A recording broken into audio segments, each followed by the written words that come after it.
Manuel Sanguilí ante la condición humana. Manuel Sanguilí fue un intelectual cubano que vivió en la segunda mitad del siglo XIX y las primeras 3 décadas del siglo XX, formado bajo el positivismo, pero también en la superación, ¿no?, de ese positivismo.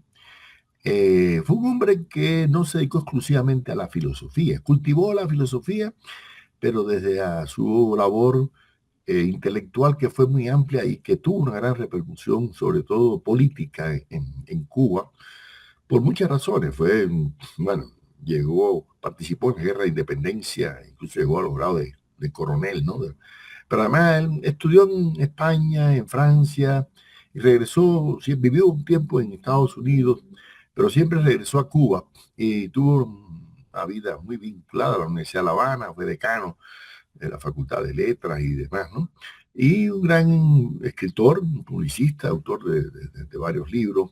Ahora, lo importante es que es una figura descollante en la cultura cubana de esa época, en la misma época en que están Enrique José Barona, Rafael Montoro, que luego Fernando Ortiz. Yo siempre creo que aquella frase que Barona dijo con relación a Martí, que los picos no nacen de sabana, sino que los picos siempre están apuntalados por otros picos tan altos como él, ¿no?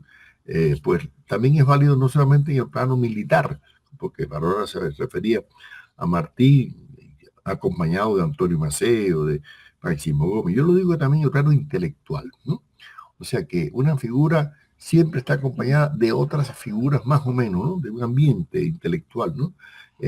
Parecido. Por eso yo incluso en este libro de Gabo Martín se lo dediqué también a todas estas figuras, Vasconcelos, Ureña, Barona, Rodó, ¿no?, Mariate. ¿Por qué? Porque son como una pléyade, ¿no?, de intelectuales que acompañan una época, ¿no?, a una generación, y ellos intercambian entre sí. Martí tuvo una gran admiración por Manuel Sanguilí. Incluso dijo de él, cito: es un cubano de admirable mente, siempre de cara al enemigo y al debate, y con la palabra como la cabellera de oro. Esta valoración sintética que hace Martí de Manuel Sanguilí es importante porque él fue un luchador, incluso con las armas en la mano contra el gobierno español, un crítico profundamente, ¿no?, del gobierno español, ¿no? Pero además, ya después de la época republicana, presidió el Senado de la República, fue secretario de Estado, una figura, ¿no? Fue miembro del Tribunal Permanente de la Haya, ¿no? Miembro de la Academia de Historia de Cuba, bueno, decano de la Universidad de La Habana, una personalidad en toda la vida política, ¿no?, e intelectual, ¿no? Yo diría que Sanguilí es una expresión de continuidad de la tradición humanista ilustrada, ¿no?, del pensamiento cubano. Fue alumno directamente del Colegio del Salvador, donde lo dirigía José de la Luz y Caballero. Incluso escribió un libro sobre José de la Luz y Caballero, a quien lo consideró como un primer positivista antes que el positivismo, porque además Sanguilí inicialmente se va a identificar mucho con el positivismo y con el darwinismo social, el biologismo, pero después se va a dar cuenta del error que comete, ¿no?, el darwinismo social, ¿no? Y por eso realmente Sanguilí critica finalmente, ¿no?, el positivismo. Según Max Enrique Ureña, el dominicano, que también estudió mucho su obra, dice, cito: la crítica de Sanguilí era la más de las veces crítica de ideas. Al enjuiciar una obra gustaba de penetrar en lo hondo del pensamiento del autor y apreciar cuál era su posición frente a los grandes problemas de la naturaleza y el destino. En fin de la cita. O sea que realmente era un hombre que profundizaba mucho en la historia de la filosofía, en el conocimiento, ¿no? Él realmente, yo diría que, aunque su tendencia general tuvo una postura optimista respecto al conocimiento del ser humano sobre la naturaleza, hubo muchos momentos de agnosticismo, de escepticismo, ¿no? Y ahí la dimensión filosófica de él no dedicó mucho tema al tema epistemológico, más se dedicó al tema ético, al tema social, a la historia, al papel del individuo, ¿no? en la historia. Escribió varios libros, incluso sobre los caribes o los indios originarios, ¿no?, de América, un libro sobre el descubrimiento de América, otros libros, es decir, dedicados, pero él más bien fue no tanto un escritor de libros, sino un orador, un ensayista también, periodista muy destacado, ¿no? Y recibió una fuerte impronta, ¿no?, del positivismo.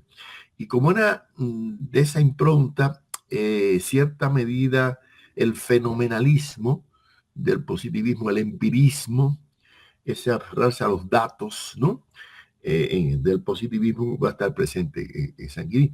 Pero a la vez, la consideración de que en el orden natural y social hay leyes, tendencias objetivas, ¿no? Entonces, realmente hay una fluctuación siempre en la obra de Sanguiní. Él tuvo mucha relación con su maestro Enrique Piñeiro, que también fue otro positivista, ¿no?, de esa época. Y en una carta le decía a Piñeiro: ¿para qué sirve el mundo en el que como yo quede con ansias, con hambre de saber? En el ocaso de la juventud, en la edad en que se van las ilusiones y se infiltran en el alma el escepticismo y el cálculo. Fin de la cita. ¿Ven? Eso se lo escribe ya al final de sus días, cuando parece, ¿no?, realmente ciertas dosis más mayores de escepticismo. En otro momento ya Sanglí dirá: quizás los que esperen de la ciencia la última palabra sean víctimas de una ilusión generosa. Isis, señores, está siempre presente y el hombre no puede descorrer nunca por completo el velo de las cosas. Así, mientras haya un misterio en cualquier rincón de lo infinito inexplorable, habrá siempre también poesía y religión. ¿Ven? Fin de la cita.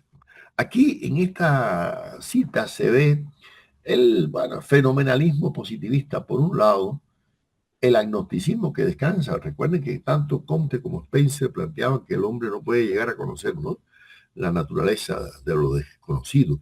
Sin embargo, él confía en la ciencia, ve que la ciencia puede ser útil, pero una ciencia que se preocupa más por el cómo, por la pregunta cómo dar respuesta a pregunta cómo, y no tanto al por qué, ¿no?, de las cosas. En otro momento él dice: hoy mismo, por lo que vemos, puede afirmarse que la ciencia humana jamás penetra tan adentro de las cosas que no deje de ellas algún lado oscuro e inaveriguado. ¿Ven? Fin de la cita, ¿no? Entonces, es decir, que el escepticismo fenomenalista de Sanguilí no es que lo postrara, al contrario, fue un hombre muy activo, muy dinámico y muy convencido del lado activo del sujeto, ¿no?, de los clases sociales. Vamos a ver que él tiene una postura realmente muy interesante en el plano social, ¿no?, y político. Pero siempre epistemológicamente va a tener ese, ¿no?, ese lastre un poco escéptico. En otro momento él dice: frente al universo que le envuelve y domina, el hombre, solo y desamparado, niega o afirma, bien que al negar sea también afirmar, al menos afirmar lo contrario o lo diverso. Ante la inmensidad de sus misterios se deja el hombre, como dijo Claude Bernard, mecer por el viento de lo desconocido en las sublimidades de la ignorancia. Hamlet le advertía a Horacio que en el cielo y en la tierra hay más cosas de las que sueña la filosofía. Y un gran filósofo moderno, el insigne Herbert Spencer, piensa que el sabio sincero siente con más fuerza que cualquiera otra persona la incomprensibilidad completa del hecho más sencillo, considerado en sí mismo. Solo él ve que un conocimiento absoluto es verdaderamente imposible. Y solo él sabe que en el fondo de todas las cosas hay un impenetrable misterio. Fin de la cita. Ahí ustedes pueden ver cómo se identifica, claro, con la teoría de lo desconocido, ¿no?, de Herbert Spencer, que es uno de los grandes, ¿no?, del positivismo que domina aquella época, ¿no? Y esa idea de que el misterio de lo desconocido deja terreno para la religión, porque es una cosa interesante. Sangley era un hombre creyente, ¿no?, un hombre que tenía ideas religiosas. Sin embargo, separaba totalmente la religión para la concepción de la historia, del individuo en la historia. La historia la hacen los hombres, no las divinidades, ¿no? Entonces, y por eso se va a oponer abiertamente a esperar que todo lo va a resolver Dios, ¿no? Entonces, pero sí hay cierta concesión a la metafísica, cosa que ustedes saben y el positivismo había negado. Pero como él está en el tránsito ese, ¿no? Del positivismo al antipositivismo, que hemos visto en todos estos videos anteriores de esta generación que vive final del 19 y principios del siglo XX, él le va a dar una importancia muy grande a la filosofía, a la literatura, al arte, ¿no? En la conformación de la espiritualidad humana, ¿no? Y sobre todo en la conformación de un pensamiento humanista, ¿sí? Pero no un humanismo pasivo, no, un humanismo práctico, un humanismo revolucionario. Por eso él fue un hombre, bueno, vinculado a la lucha por la independencia de Cuba y Puerto Rico, ¿no? Y por eso tuvo una postura realmente muy radical enfrentándose a los Estados Unidos de América, al imperialismo norteamericano que le llamó por su nombre. Vivió en los Estados Unidos, ¿no? Un tiempo, y fue un gran crítico de la soberanía de Cuba, sobre todo después, ¿no? De lograda, ¿no? La independencia marginada por la intervención norteamericana, ¿no? Él decía, cito de nuevo, el mundo, el cosmos, es indefinido y complejo, y las potencias humanas son limitadas. O sea que, incluso en otro momento dice, cada hombre es para los otros un enigma. En el mundo todo es relativo y todo es en el fondo insignificante, ¿no? Entonces, ¿qué quiere decir? Que para él el conocimiento de la realidad siempre va a estar limitado, ¿no? Aún así, sin embargo, él confía mucho en las ciencias sociales, ¿no? En la historia, la sociología que están haciendo, la antropología. Él mismo hizo un poco de antropología al dedicarse al tema de los indios, de los pueblos aborígenes, ¿no? De Cuba, ¿no? Y además le dio mucha importancia a estudiar la historia y el devenir social, ¿no? Dándole un lado muy activo, ¿no? Al sujeto hombre en las transformaciones políticas y en las transformaciones sociales. Según él, cito, es propio de la gente seria y de entendimiento sano enfadarse y escandalizar porque se discurra acerca de las contingencias futuras o de los futuros contingentes, de las posibilidades y aún probabilidades históricas, cuando la historia toda no es más que un panorama de variaciones, mudanzas y sorpresas. Fin de la cita. Es decir, él le da una importancia grande a los acontecimientos casuales, ¿no? ¿Ven? A las variaciones, las mudanzas, algo que no se puede prever. Sin embargo, admite que existen leyes históricas, que leyes sociales, y que no se pueden alterar esas leyes fácilmente. O sea, que un poco expresan necesidades de los pueblos, ¿no? Y por eso él considera que aun cuando él le da mucha importancia a los individuos, a los héroes, en esa época está de moda la teoría de Carlyle, ¿no? El papel de los héroes, pero él dice que si no hay unas condiciones sociales para que un líder actúe, la historia no se mueve. Y por eso él elogió mucho a José Martí, a quien conoció, ¿no? En Estados Unidos. Y en un elogio que hace después de la muerte de Martí, dice, cito, porque aun cuando Martí no pudo producir y determinar la revolución, su mérito indisputable consistió en haberla sentido palpitar en las entrañas de su pueblo, cuando los demás la creían vencida y muerta para siempre, en haber vivido en el alma del pueblo, y de ahí su misión. La propaganda incansable de la buena nueva para tenerla preparado el camino, y su grande obra de previsión y de patriotismo, la creación oportuna y organización del Partido Revolucionario. Fin de la cita. Yo creo que ahí Sanguilí hace una evaluación muy válida de Martí, porque no olviden que hubo una guerra de 10 años, de 1868 a 1978, en que el propio Manuel Sanguilí participó. Y participó incluso en la asamblea de Weimar. Incluso hay una anécdota famosa, en esa anécdota en que nadie hablaba de los negros. Y Ignacio Gramonte le dio la palabra a Sanguilí, que era un jovencito de 20 y pico de años, y se subió sobre una silla y elogió la participación de los negros, en las luchas, cosa que es cierta, porque la mayor parte de los esclavos que fueron liberados por Carlos Manuel de Céspedes participaron inmediatamente. Y si no hubiera sido por la participación de los negros y mulatos, realmente las fuerzas del Ejército Libertador se hubiera menguado, se hubiera sido nada más que una lucha de blancos contra blancos. No, los recién emancipados esclavos que formalmente no eran emancipados, hubo que esperar hasta 1886, ¿no? Así que muchos de ellos pelearon como libres, pero aún cuando el gobierno colonial español los mantenía como esclavos. Entonces, Sanguilí hace un análisis muy interesante sobre el tema de la necesidad en la historia. O sea, la necesidad quiere decir algo parecido a aquello que decía Engels, ¿no? Que cuando una época necesita de algún héroe, lo crea. Es lo mismo que está diciendo aquí Sanguilí, miren lo que dice él. Porque en el determinismo de las cosas nadie es indispensable. Así afirmaba, si Colón no topa con la América en 1492, Álvarez Cabral la hubiera encontrado 8 años más tarde, como la descubrieron los piratas islándicos algunos siglos antes. ¿Ven? O sea, fin de la cita. Está poniendo en duda hasta que Colón haya sido el descubridor, ¿no? O sea, ya para él los vikingos habían llegado a América mucho antes, ¿no es así? Pero ver, el desarrollo histórico para él era importante que hubiera regularidades, ¿no? Pero para él también el papel del sujeto, el papel de los héroes, el papel de los individuos, ¿no?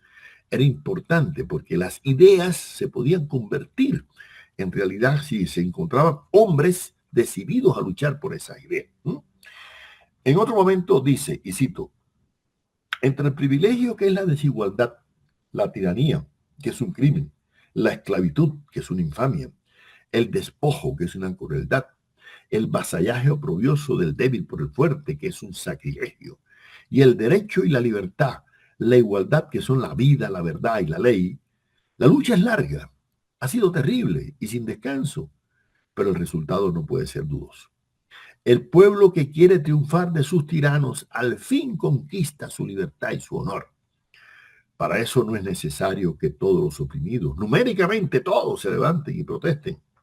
Para conmover a todos en la sociedad, ha dicho un ilustre y consecuente estadista español, no se necesita más que un punto de apoyo, que es una idea y una palanca, que es la voluntad enérgica de algunos hombres.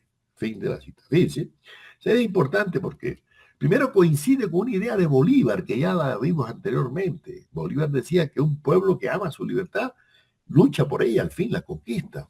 O sea, una idea que se mantiene, ¿no? En un pueblo. Bueno, pues aquí está diciendo más o menos Sanguilí lo mismo. Pero no hace falta que todos se levanten. No. Que hay algunos hombres, una vanguardia, ¿no? Que encaminen la lucha política, la lucha social, ¿no? Por lo tanto, él piensa que existe una especie de intercondicionalidad entre los factores objetivos y subjetivos, ¿no? En la historia, ¿no? Y que en un momento determinado, en un medio social determinado, surgen los líderes. ¿Por qué? Porque los grupos sociales, las clases sociales, ¿no? Necesitan de esas transformaciones. O sea, tiene que haber un medio social favorable para que aparezca un líder y impulse la historia. En otro momento dice, cito, el medio, en consecuencia, es un factor de varios influjos, a veces de ninguno, al punto de que sea tanta verdad que el hombre reacciona sobre el medio y lo transforma, como lo contrario. La ciencia, la industria y el espíritu de empresa y lucro están continuamente reformando el planeta. Si hay un medio cubano, ¿por qué los cubanos, si quieren, su mayoría no son, o no piensan o no quieren lo mismo? Fin de la cita. Se queja, ¿no? Se queja en ese caso de que ahí, habiendo condiciones, a veces algunos son indiferentes, ¿no? Por eso él reflexiona mucho sobre esa contradictoria condición humana. Y aunque él formado en el positivismo asume un poco el determinismo biologicista, ¿no? De una presunta naturaleza humana, poco a poco va abandonando, ¿no? Esas teorías un poco reduccionistas epistemológicas que ya hemos criticado en videos anteriores, de que el ser humano es un ser biológicamente determinado. No. Por eso, en cierta medida, él asume una postura, yo diría, electivista, como es común a los muchos filósofos latinoamericanos desde el siglo XVIII, ¿no? Y por eso él va a tomar una actitud crítica, sobre todo a los sistemas filosóficos más especulativos, ¿no? Más metafísicos. Por ejemplo, él critica mucho a la filosofía clásica alemana. ¿Por qué? Él dice, cito, la metafísica alemana, es decir, por las construcciones, se desentiende de la observación y la experiencia. Bueno, fin de la cita. Eso es injusto porque realmente Kant partió de la experiencia, ¿no? En su crítica a la razón pura. Pero en general él critica que la filosofía clásica alemana, Hegel sobre todo, sea demasiado especulativo, demasiado, ¿no? Metateórico, demasiado idealista, ¿no? Y para él es necesario que la filosofía aterrice, ¿sí? Y aterrice con la ciencia y además se separe, en este caso, ¿no? De la religión, aunque él es religioso, no es ateo, ¿no? Y dice, la religión y la ciencia, la primera busca la abstracción suprema, la segunda acaso va a parar allí, pero empieza siempre por el examen de lo concreto. Fin de la cita. O sea, la ciencia empieza por el examen de lo concreto y llega a abstracciones, mientras que la religión parte de abstracciones, que en este caso es Dios, ¿no? Y por eso él dice que entre la ciencia y la religión hay una diferencia, ¿no? Sustancial, porque lógicamente la religión no puede explicar muchos procesos sociales, pero la ciencia social sí. Cita, dice él, no soy pues más que un observador que contempla a un pueblo en un momento dado, que no tiene otro deseo que ver con claridad, que sin odio ni interés mezquino examina hechos sociales para comprenderlos y prever en lo posible sus consecuencias por la investigación de sus orígenes o sus condiciones. Fin de la cita, señores, es una tesis muy válida, ¿no? Y fíjense que él incluso utiliza la palabra comprenderlos. Ya está articulándose con esa nueva expresión del Verstehen, ¿no? De la comprensión y no solamente de la explicación, ¿no? Empirista, racionalista, no. Ya que hay una valoración, aquí está el elemento subjetivo y sobre todo está la idea de que el hombre sí puede conocer, ¿no? La historia, ¿no? Y él decía que a él se consideraba incluso un privilegiado en poder estudiar la historia, ¿no? Y entonces de los pueblos y aprender de la historia de los pueblos para luego proponer, ¿no? Formas superiores de superar, ¿no? Entonces, él, claro que todas sus reflexiones filosóficas van a estar orientadas hacia una transformación práctica de la realidad cubana, sobre todo, ¿no? Y cito, las alternativas angustiosas que hemos experimentado y los acontecimientos que han venido sucediéndose demuestran la invencible vitalidad de nuestros principios regeneradores y ponen de manifiesto las leyes históricas. Los sorprendentes y magníficos pobladores del espacio no son los únicos seres que obedecen leyes reguladoras. Los sucesos que realizan los hombres también se desenvuelven conforme a una pauta, porque la providencia lo ha sometido todo a sus sabios decretos, desde el invisible grano de arena hasta la apartada nebulosa. Fin de la situación. Con que él cree que todo es creación de Dios.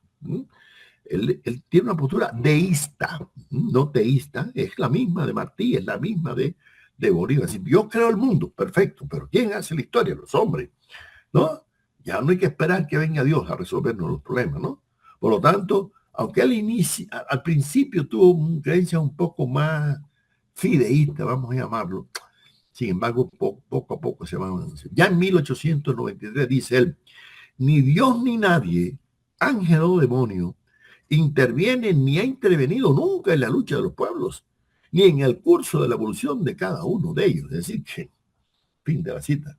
Así su postura deísta es que Dios tiene otra dimensión de creador, como hacen los masones, con el arquitecto primero, que sé yo, pero no interviene, ¿no? En la historia. O sea, para él, el desarrollo social lo concibe movido por su propio resorte, sin necesidad de intervención divina, ampliando el margen de la actividad humana, dándole la oportunidad a los hombres, ¿no? Que sean los artífices de su propio destino. Lo dice, cito, toda sociedad cambia, lo mismo de ideas y sentimientos que de aspecto y organización, a virtud de leyes que determina sus variaciones y destinos en cada época de su vida. Es importante esto, que él insista en la existencia de leyes sociales, ¿no? Y por lo tanto se puede estudiar la sociedad de una forma, ¿no? Porque además él parte de un criterio, ¿cuál? Que esas leyes son regulares para todos los seres humanos. En el sentido, él dice, cito, iguales en todas las épocas y en todos los lugares, las leyes que rigen la sociedad y determinan la naturaleza y la conducta de los individuos ¿no? Son iguales. Claro, eso es cuestionable, pero en otro momento él dice, el hombre en cuanto ser vivo es como la montaña o el bosque, un producto natural. Y por lo mismo nadie se siente contrariado porque haya seres imperfectos o monstruosos, ni los aplaude o vitupera a título de tales, como tampoco porque entre las arenas del Mediterráneo haya vestigios de detritus. Aquí, fin de la cita, aquí hay importante, lo único que es importante es que él considera que la sociedad proviene de la naturaleza, ¿no? Y como en la naturaleza también hay seres superiores e inferiores, animales superiores e inferiores, también pasa, ¿no? En la sociedad, pero nunca identifica realmente, al principio sí lo hace, pero luego rompe con esa concepción, ¿no? Darwinista social, porque se da cuenta del efecto ideológico que tiene, ¿no? Esa, ¿no? Supeditación de lo social o lo natural. ¿Por qué? Porque le va a dar mucha importancia también a la moral, a la ética, a la transformación ideal de la realidad. Y escuchen lo que dice. La historia no se comprende sin las fuerzas psíquicas, sin las fuerzas físicas, sin las fuerzas morales. La historia es un producto y lo mismo la sociedad, el hombre, las ideas, la palabra y el libro. Una oda, un epígrama, un libro sobre cualquier materia son hechos que tienen sus condiciones propias y sus naturales dependencias. Serían incomprensibles sin el conocimiento del autor. Y el espíritu del autor no se explica sin el conocimiento de su familia, su raza, sin la biografía, la herencia, la constitución personal. Pero el autor que vino al mundo con ciertas predisposiciones intelectuales y fisiológicas recibe desde la cuna constante y variadísimas infusiones de la casa, de los amigos, de las opiniones y caracteres de aquella y de estos, de la situación pública, directamente o por los intermediarios, y luego del colegio, de sus maestros y compañeros, de los libros, de las doctrinas, de las creencias que en ellos corren, o que le envuelven por doquier, dejando retazos, filamentos perdidos, que caen en su espíritu y van tejiendo su centón barroco, por lo que cada individuo se compone mentalmente de los mismos elementos suspendidos en el ambiente común, que se convienen y conforman diversamente como los infinitos y diferentes corpúsculos y fragmentos de cada vuelta del caleidoscopio. Cuando haga un autor libro, cuanto haga un autor libro, empresa, cuadro, sinfonía, será el producto de múltiples factores. Fin de la cita. Esto es importantísimo. Fíjense que él está asumiendo una postura multifactorial para explicar el desarrollo social. No que hay un solo factor el que determina, no, hay una cantidad de factores que influyen, ¿no? Y ahí él explica, la familia, la casa, los maestros, la escuela. Entonces, cada acción humana es el producto de una síntesis multifactorial, ¿no? Y por eso la condición humana para él es el conjunto de todas esas interacciones, ¿no? Y por lo tanto, en que se combinan lo natural con lo social, lo psíquico, lo espiritual, ¿no? Y ahí es donde se forma en este caso, ¿no?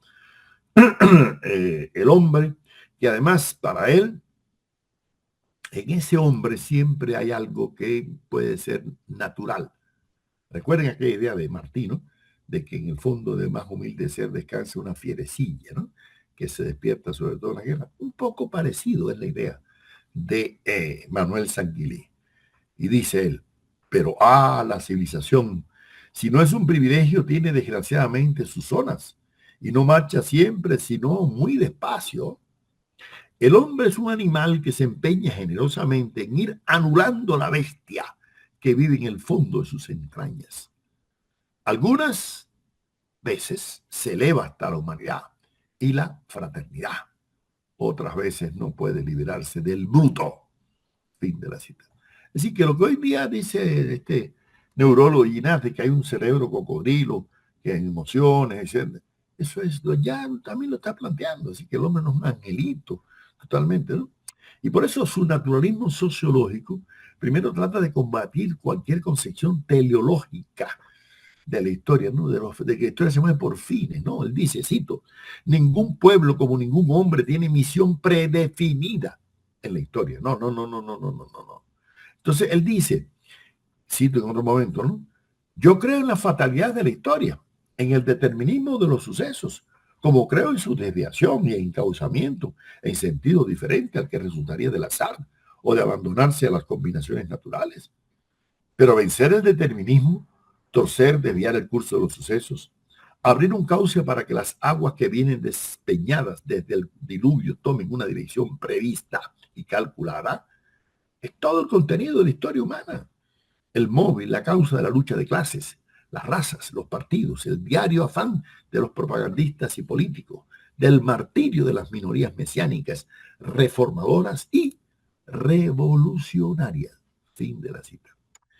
Señores, esto es muy importante porque de lo contrario no sentaría su protagonismo político y revolucionario, incluso armado en la lucha independentista. O sea, él no cree que hay un fatalismo en la historia, ¿no? Hay un determinismo de reglas, de leyes, ¿no? Pero la acción del individuo es la que determina, ¿no? Y por eso, en ese sentido, dejaba de ser un fatalista, ¿no? Y por eso, aunque admitía que existían, por ejemplo, él admitía la existencia de la lucha de clases, incluso de lucha de razas todavía, los términos raza en ese momento están, ¿no? En otro momento él dice, blancos y negros estamos y hemos estado y estaremos perpetuamente sometidos a fuerzas superiores, misteriosas e incontrastables quizás, y hemos andado desde las profundidades de los tiempos y andaremos en lo venidero empujados o arrastrados hacia fines desconocidos. No sabemos de dónde venimos, no sabemos tampoco a dónde vamos. O sea, ahí ve un poco esa concepción un poco escéptica, ¿no? De incertidumbre, ¿no? Con relación a esto. Sin embargo, en otro momento dice, todo hecho, todo suceso revela un estado de espíritu, un estado de la opinión, es decir, de la conciencia. Y todo estado de la opinión y de la conciencia dependen de las condiciones sociales, y las condiciones sociales son siempre y en todas partes un resultado, obedecen a causas que las determinan y que son inmediatas o próximas, pero que una vez originadas actúan en el sentido de su dirección y de su fuerza. Fin de la cita. ¿Qué quiere decir? Que todo no es un producto del azar. No, no, no, no, de la suerte. No, no, no, no, no. Es que hay condiciones sociales, hay causas sociales que determinan el movimiento de la historia, ¿no? Entonces, por eso, él decía que se podrán juntar 10 locos, ¿no? Para plantear un acto cualquiera, pero que es difícil, ¿no? Juntar a todo un pueblo, y cuando un pueblo se decide a luchar por su libertad, no es un problema de pocos locos, es la decisión, ¿no? De todo un pueblo. Entonces, en otro momento dice, porque la verdad es que si no siempre una doctrina esgrime el acero, casi siempre una espada ensangrentada hasta el puño no es otra cosa que la historia humana, que el buril inconsciente y tremendo que esculpe en la carne del mundo un ideal distinto concebido a la serenidad apacible del pensamiento. Esta idea de Manuel Sanguín es muy importante porque él no solamente se enfrentó al colonialismo español, se enfrentó al imperialismo norteamericano, se enfrentó a las oligarquías nacionales, ¿no? Y casi reclama, ¿no? La necesidad de la lucha armada, si es necesario, para enfrentarse a las tiranías, porque las ideas, ¿no? Son también un machete, son un arma, como decía también Antonio Macedo, ¿no? Entonces, él dice en otro momento, aun cuando tiene las ideas e influencia no escasa en nuestra vida, como dice Fourier, cierta tendencia a realizarse, lo natural, corriente que si acaso decide nuestros actos, como afirma Taine, así que se hayan convertido en preocupaciones. El hombre se mueve y procede a virtud de causas múltiples, internas y exteriores, próximas y remotas. Pero ni hombres ni pueblos se mueven y conforman en sus procedimientos por virtud de una teoría cualquiera, y mucho menos de varias o novísimas, entre comillas, teorías, La especulación, la reflexión misma tiene parvísima parte en la dirección de los actos individuales y en la marcha de los pueblos. Fin de la cita. Así que el pueblo no se deja engañar por cualquier novísima teoría, sino por aquellas teorías que sean justas, ¿no es así? Aquellas teorías que pueden orientar la lucha política, la lucha, ¿no? Revolucionaria. Entonces, por eso, por una razón, él considera que la historia se mueve por móviles materiales ante todo, ¿no? Y por móviles incluso que pueden jugar papel el medio social, el medio geográfico, las condiciones biológicas, aunque las ideas son promotoras, ¿no? De las transformaciones sociales, pero si no hay condiciones materiales para eso, no se va a avanzar. En otro momento él dice, desde cada descanso de nuestra marcha sin fin por la cuesta interminable de lo desconocido, parece estéril en definitiva el angustioso empeño de vencer la carne miserable, de arrancarnos victoriosamente a esa gravitación fatal que nos clava en la materia degradante, mientras se desvanecen a lo lejos como visiones de la fiebre los cielos mentirosos de nuestros afanes. Sin embargo, vivimos de ideas como vivimos de pan, y son a veces las ideas más poderosas palancas de la vida individual y en la historia que los impulsos recónditos y ciegos de nuestro organismo, y que las fuerzas misteriosas e inevitables e inagotables del mundo físico. Mas también suele ser irreparable desvarío, lastimosa equivocación, correr desolado tras la quimera seductora, vivir únicamente de idealismo, contemplar tan solo el aspecto superior, la faz ideal de existencia, que es la mayor parte de las veces el espejismo de un error profundo, cuando no la visión maravillosa, la enfermiza alucinación que forman el extraviado caminante del desierto, la devoradora calentura. Fin de la cita. Es decir, él considera que las ideas juegan un papel protagónico en la historia, pero no cualquier idea. No cualquier idea falaz. No cualquier ilusión, ¿no? De algún profeta que se lance así a, ¿no? Mandar utopías, ideas. No. Es decir, que las ideas son importantes, pero si hay condiciones materiales y sociales que no. Si no hay esas ideas en un ambiente favorable, las ideas no llegan a trascender. Por eso para él la tarea fundamental de los líderes sociales es crear condiciones para una transformación social, ¿no? En ese plano, él a veces destila ciertas posturas darwinistas sociales que vienen del positivismo en el cual no se ha formado, ¿no? Incluso él considera que el organismo español era un organismo más débil, ¿no? Que el organismo cubano, ¿ven? ¿Se ven? Y por eso había de lucharse, ¿no? Para derrocar, ¿no? A ese colonialismo español, ¿no? Él decía que estábamos en condiciones de alcanzar nuestra independencia. ¿Por qué? Porque ya el organismo español estaba golpeado, dice él, por la enfermedad de la codicia, ¿no? Entonces él dice, y cito, porque así como la función crea el órgano, así la necesidad crea la función. Los pueblos producen como sus monumentales obras sus instituciones y por ellas revelan su espíritu y su carácter. Fin de la cita. ¿Se ven cómo? Aquí está el biologismo, claro, la función crea el órgano, la necesidad de función, ¿no? Todo eso, ¿no? Y a él se identifica mucho con la teoría de Darwin de la evolución social, pero, cuidado, considera que esa teoría es anterior a Darwin. Piensa que ya en Leibniz, en Hegel, ya se plantea, ¿no? Esa evolución, ¿no? Esa mudanza, dice él. Cito, la evolución y mudanza de las sociedades, las transformaciones violentas o serenas de cada pueblo, la realización de los principios y el triunfo de las ideas e intereses colectivos se producen en lucha sorda o manifiesta, pero incesantes.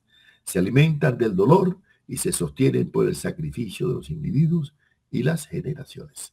O sea que él piensa que la historia va gestando, ¿no? Transformaciones en una evolución para superar, y cuando se combina la interacción de factores externos e internos, del hambre, de la miseria, ¿no? De explotación, y hay individuos que sienten aquello como carne propia, entonces se produce una revolución que para él es la forma superior de evolución, ¿no?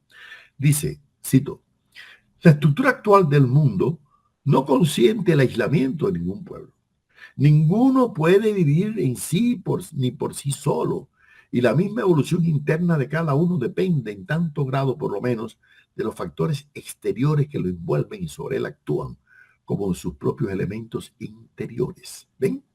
Es decir, que él vea que la historia de los pueblos está en interacción a nivel, ¿no?, mundial. Y por lo tanto, si hay transformaciones en el mundo, lo mismo norteamericano que europeo, que asiático, que africano, pues eso tiene que tener, ¿no?, una influencia. Ahora, para él, la evolución social debe terminar en cambios revolucionarios. Y por eso dice, cito, ¿pero qué se puede evitar si se producen las modificaciones que no la hagan necesaria? Pues pensaban que la historia es el esfuerzo del espíritu contra la forma, la reproducción eterna del ave que rompe el huevo solicitando mejor existencia. Y son las instituciones moldes de las sociedades que se endurecen y oprimen, que se desfiguran y matan, que a veces resultan estrechas, porque envejecen mientras las sociedades se renuevan y que por lo mismo deben cambiar al compás de ellas. Si se quiere evitar la violencia y el dolor, deben modificarse a tiempo para que no sean desbaratadas al estampido de la revolución. Fíjense qué clase de cita esa, ¿no? Como diciendo a las clases dominantes, ¿usted quiere que no haya revolución? Bueno, cambien las condiciones. Él en 1891 dio una conferencia en mi ciudad de Santa Clara, en Cuba, en el Teatro La Caridad, ¿no? Y fíjense que es 4 años antes que empezara la guerra de independencia y 9 años antes que se en plena colonialismo español. Y dice él que España pensaba, ¿no?, que se iba a evitar la revolución y que iba a seguir España colonizando y neocolonizando. No, no, no, no, no, no, no, no, no. Dice no. Y por eso era la necesaria la nueva guerra. Sin embargo, una guerra para alcanzar una paz justa. Y por eso él dice cuando comienza la guerra en 95, yo he sido siempre un soñador de la paz, ¿no? Estamos destruyendo para edificar. Combatimos por la vida, no por la muerte, ¿no? O sea que cuando él se une al proceso revolucionario del 95 también, ¿no? Y por eso él dice que la revolución no se evita con un ejército y una escuadra permanente, ¿no? La revolución es un hecho imparable, ¿no? Y por eso él defiende la independencia de Cuba y por eso se va a enfrentar directamente a la intervención norteamericana en la guerra cubana y va a luchar ya en la República primero como senador, como incluso presidente del Senado, a la enmienda Platt, se opone abiertamente a esa ley que metieron los norteamericanos para intervenir en Cuba. Además, se opone a la influencia ideológica de los norteamericanos en Cuba. Él incluso criticó que se llevaran a los maestros cubanos a hacer cursos de verano en inglés, ¿no?, en los Estados Unidos. ¿Para qué? Para que nos eliminaran el idioma español. No, hombre, no, no. Entonces, por eso él defiende mucho la identidad cultural cubana y vive los 25 años del cuarto del siglo XX al frente, ¿no?, de luchas culturales, políticas y de defensa, ¿no?, de los derechos de los seres humanos, ¿no? Entonces, él rechaza de plano cualquier intervención, ¿no?, norteamericana, y como vio mucho en los Estados Unidos, él admiraba a los Estados Unidos como admiraba también Martí, pero se oponía, ¿no?, a que había que colonizarnos con una nueva raza y que se fueran los españoles para que vinieran los gringos, ¿no? Y por eso él estimuló mucho la participación de obreros, empresarios, empleados, campesinos, pero también de la mujer y de la juventud y de la población negra, porque él fue un crítico profundo del racismo. Decía él, cito, 2 cánceres horribles existían en la isla de Cuba y aún hoy existen en una parte de ella, para mengua de muchos de sus moradores y baldón del mundo moderno, la ignominiosa esclavitud del hombre blanco y la impía esclavitud del hombre negro. Esa ignominiosa esclavitud se está refiriendo a qué? A la explotación de los obreros, ¿no? Y por eso en otro momento dice, la isla de Cuba precisamente es una unidad, una entidad, y la aspiración de los cubanos a la autonomía es legítima por razón de la historia y al mismo tiempo por razón de la naturaleza. Por eso, porque la naturaleza determinó y determina aquí, como en todas partes del curso de los sucesos, es por lo que se impone la autonomía o la revolución, la armonía o la violencia, la concordia o la guerra. O sea que él realmente utiliza sus concepciones que va superando su darwinismo social, porque además, en un momento dice que el darwinismo social es la justificación de la fagocitosis de un pueblo sobre otro, que sirva para que un pueblo domine a otro. Y por eso se va a oponer a los anexionistas, se va a oponer a todo, ¿no es así? Lo dice claramente, cito, la teoría darwiniana, que considera a las naciones capaces de desarrollarse como un organismo y para ello necesita alimentarse al modo de los organismos reales, de la sustancia de otros pueblos, incorporándoseles en una especie de fagocitosis, y la doctrina derivada o paralela del expansionismo no pueden aprobarse ni justificarse, sino a condición de aceptar la tesis que se le atribuye a Bismarck, que es por desgracia tan vieja como errónea y lamentable, de que la fuerza primera es, el derecho es la fuerza primera, es la fuerza, ¿no? El derecho es la fuerza. Y por consiguiente la guerra y que las conquistas son divinas. Fin de la cita. Óigame, ¿qué actualidad tiene esto? Hoy en día en que se quiere imponer por la fuerza, ¿no? ¿Qué país debe ser democrático? ¿Quién tiene el democratómetro perfecto para medir cuál no es democrático o imponer por la fuerza, ¿no? Entonces, como él ve, justifica, no, critica las tesis que él mismo había defendido del darwinismo social porque implica la discriminación, implica justificar la doctrina Monroe, America for Americans. Y por eso, finalmente, la obra intelectual, política y revolucionaria de Manuel Sanguilí forma parte de lo mejor de la herencia filosófica, política, jurídica, porque también fue un gran abogado, ¿no? Cubana de ese tránsito del siglo XIX, no, del siglo XX, y que supo emanciparse de muchos elementos positivistas que había formado su pensamiento, superar el racismo, superar condiciones misantrópicas, llegar a proponer la necesidad de un Estado cubano nacional independiente que no tuviera nada que ver, ¿no?, con la presunta democracia norteamericana. En conclusión, Manuel Sanguilí es una de las grandes personalidades filosóficas, políticas, intelectuales de la Cuba, de ese tránsito del 19 al 20, y forma mejor parte de lo mejor, ¿no?, de la herencia intelectual, política y filosófica cubana y latinoamericana.